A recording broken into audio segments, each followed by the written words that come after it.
Today we're visiting Ewenny Priory. This unusual fortified priory was founded in 1141 by the Norman Maurice de Landres of Ogmore Castle. Maurice's father, William, had built the church as was custom of the times following the acquisition of power. The priory was dissolved in 1536 during the dissolution of the monasteries by King Henry VIII. That same year, it was leased to Welsh Renaissance scholar, diplomat and English Member of Parliament, Sir Edward Khan, who converted it into a private house. It remained in his family until, eventually, in the 18th century, it passed through marriage to the Turberville family, who still own it today. As it's still a private house, only parts of the church, the transept and presbytery, are under the care of Cadw and are open to the public.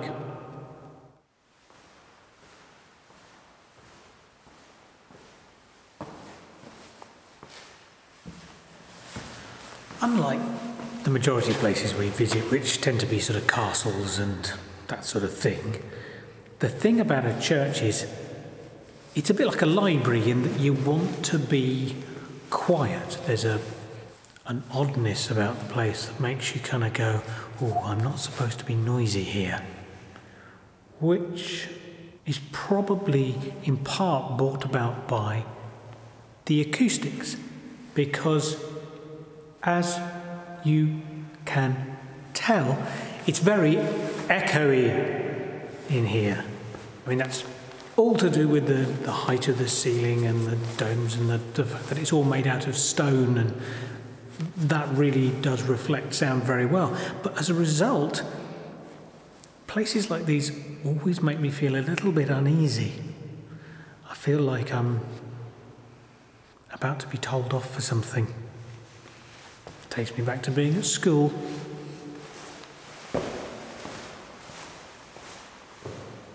As with quite a few churches, what you really want to do is look up, because they have some really impressive windows.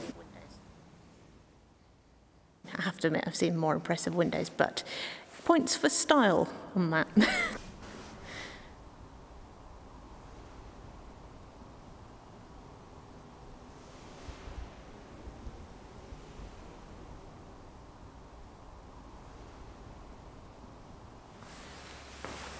It's interesting just how much of this is left, because had it not been for the fact that Edward Can needed a house, this would have been flattened, because that's what happened in the dissolution of the monasteries.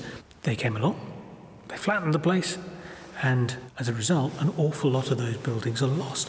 But this one, because Sir Edward Can needed somewhere to live, he leased it, then bought it, and then eventually it passed into the family of the Turbervilles, which is why an awful lot of the monuments you see in this church are to members of that family. Now the thing is, had that not happened, had the dissolution of the monasteries had its way, there wouldn't be a roof on this place anymore, at the very least.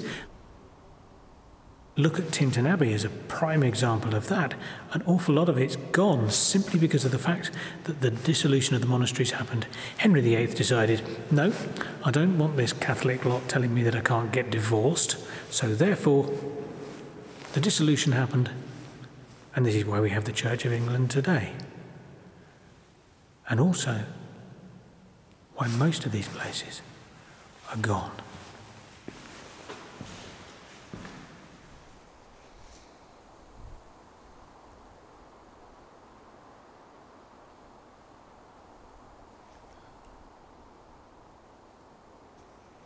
So what did you think?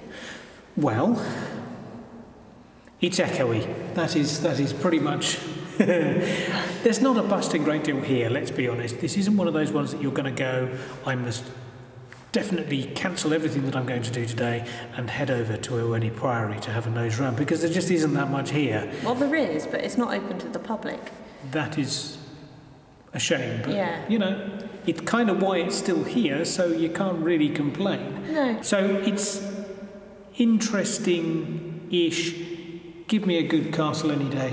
Yeah, I mean, I quite like the fact that there are lots of different interesting angles that you can have a look at, because of the architecture, it just it gets framed nicely.